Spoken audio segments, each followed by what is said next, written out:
Pag kumita po ng 10 yan, 20, tatakbo na sa akin yan. Mama, may pera ko. Ganun. Yung huling pong taon namin sa Luneta, nung meron po siyang hawak 10 piso. Sabi niya sa akin, Mama, nagbenta ako ng bakal. Kasi po, 2 oras na ho kami naghahanap. Yung hindi ko na makita, kinakabahan na ho ako yun. 7 po yan nawawalang bata roon, bukod tangi yung anak ko lang hindi nakita. Nung mawala yung anak ko ngayon, 1 buwan, dito ako natutulog, hindi ako kumakain. Sabi ko, kahit sa pagtulog ko, managinip ako, hindi ko napapanaginipan ng anak ko. Nakita raw ho tong anak ko, may dala raw isang sako, mga bandang alas 10 ng gabi. Kasi napahinto raw to sa may eskolta na mahinga kasama yung babae. Nung magsasalita po yung anak ko, biglang hinila raw ng babae. Sabi, di ka na muna tayo, hinila raw ho ng ganon. Hanggang sa bumungad sa kanya ang isang mukha na kailanmay hindi niya mabubura sa kanyang puso.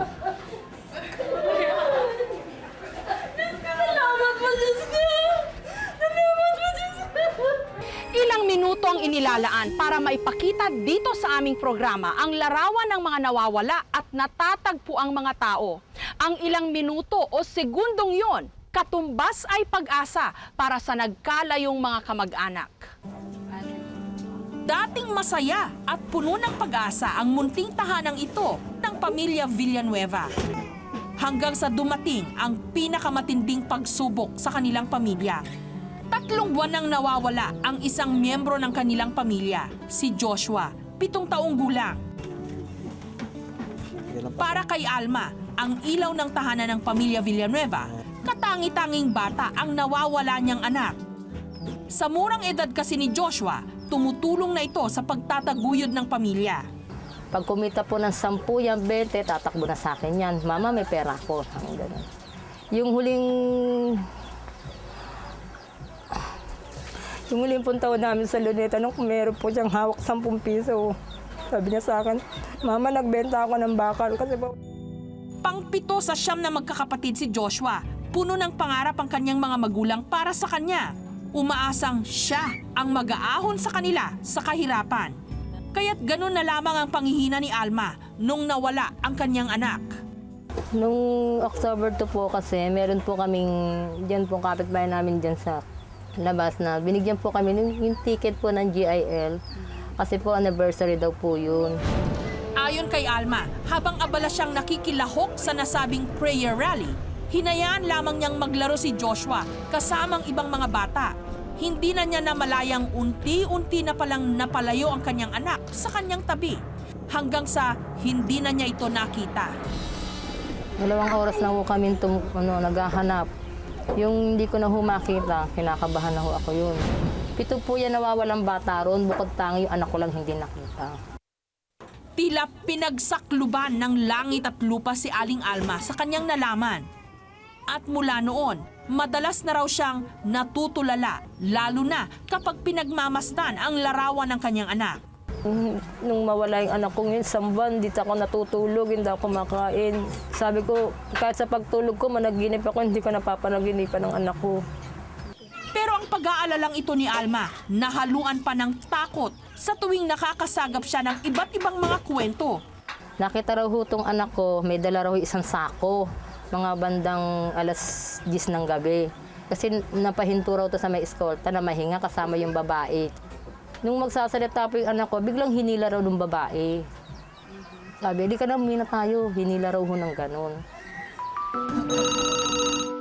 Ilang araw matapos lumabas sa aming programa ang larawan ni Joshua, isang tawag mula sa DSWD sa Navotas ang aming natanggap. Ayon sa kanila, ang batang si Joshua ay nasa ilalim ng pangangalaga ng isang house parent ng kanilang tanggapan. Kaya't walang atubiling tinungo namin ang DSWD sa Navotas. Dito namin nakapanayam ang social worker na si Karen Besmanos. Ayon sa kanya, napulot si Joshua ng isang opisyal ng barangay sa Luneta at agad itong dinala sa kanilang tanggapan. Lagi siyang tulala. tulala siya, bale. Tapos, tahimik naman si Joshua. Although, minsan talaga, syempre, pag pumupunta siya nakikihalubilo siya sa ibang bata, pag niloloko siya na, walang nanay, doon medyo nagiging aggressive siya. Magulo raw ang mga impormasyong nakukuha nila sa bata, kaya't hindi nila alam kung kaninong pamilya ito isasauli. Alam nila ang Laguna. So, syempre, naguluhan din kami kasi di ba merong Lagunang province, di ba? So, merong Lagunang street nga. Although, in-explore din namin yung around Tondo Bar or Santa Cruz kasi para may Laguna street din doon. Baon ang mga impormasyong aming nakuha.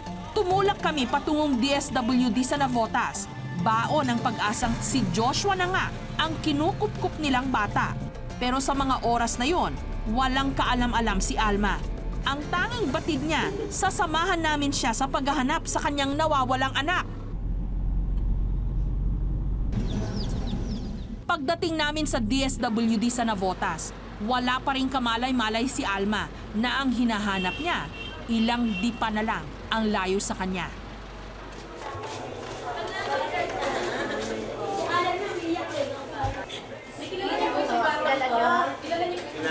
Hanggang sa bumungad sa kanya ang isang mukha na kailanmay hindi niya mabubura sa kanyang puso. Salamat po, Diyos ko! Salamat po, Diyos ko!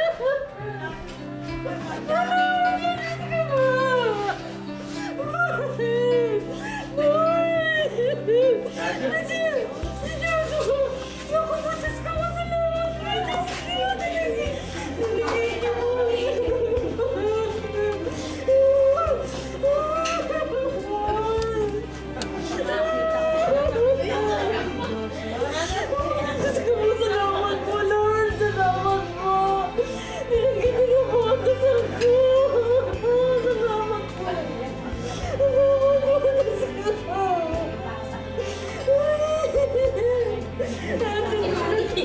Maraming po salamat sa pagkukup niyo sa anak ko. Napamahal na sa amin yan. Ayaw nga namin bigay na sa inyo.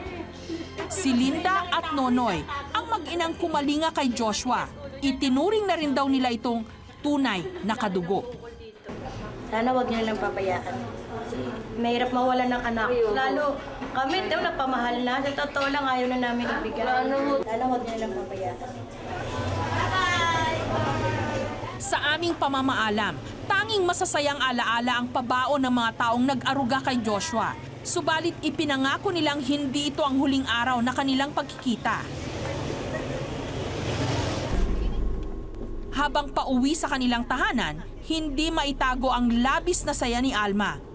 Sa wakas, natuldukan na rin ang halos 3 buwan niyang kalungkutan.